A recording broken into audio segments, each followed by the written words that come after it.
یہودیوں کے پاس سب سے بڑی طاقت ایول جینیس، نہایت ذہین قوم ہے.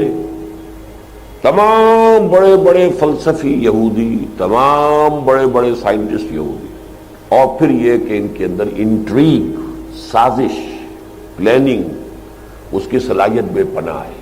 نمبر دو یہ کہ ان کا کم تعداد میں ہونا ہی ان کے لیے بہت بڑی نعمت بن گیا ہے.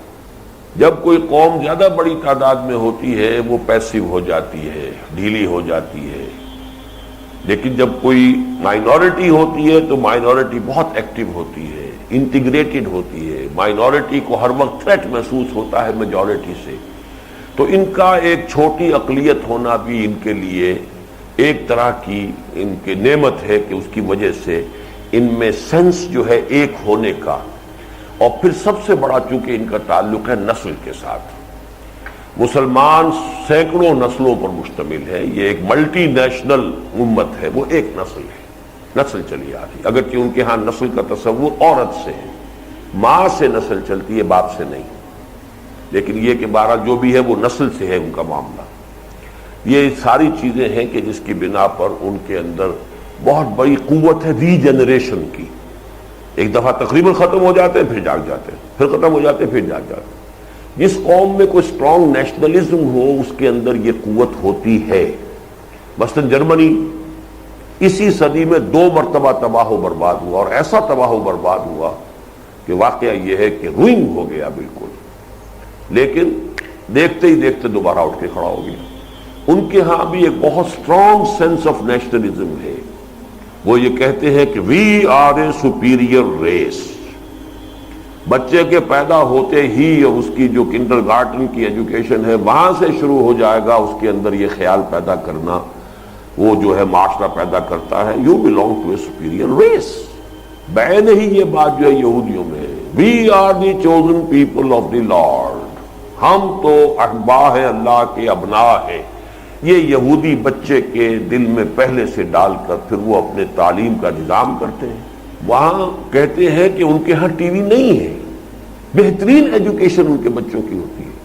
ان کے اسکولوں میں کبھی کوئی اسٹرائک وغیرہ نہیں ہوتی، اور انہوں نے اپنے بچوں کو بڑا محفوظ رکھا ہوا. پریکٹسنگ یہودی رہتا ہے وہاں پر، سینیگوگز ہیں بے تحاشا وہاں پر. تو وہ ان کو اور ساری امریکن قوم کا بیڑا غرق کروا رہے ہیں وہی یہودی ان ذرائع ابلاغ کے ذریعے سے، ٹیلی ویژن کے ذریعے سے، اور دوسری ان کے اخلاق ختم، ان کی زندگی، ان کا کردار ختم، خود اپنے آپ کو بچا کر رہے ہیں. تو یہ ان میں صلاحیت ہے. اور ایک بات میں نے کہی ہے کہ اللہ تعالیٰ نے ان کو ابھی پریزرو کیا ہوا ہے مسلمانوں کو سزا دینے کے لیے، کہ بدترین سزا.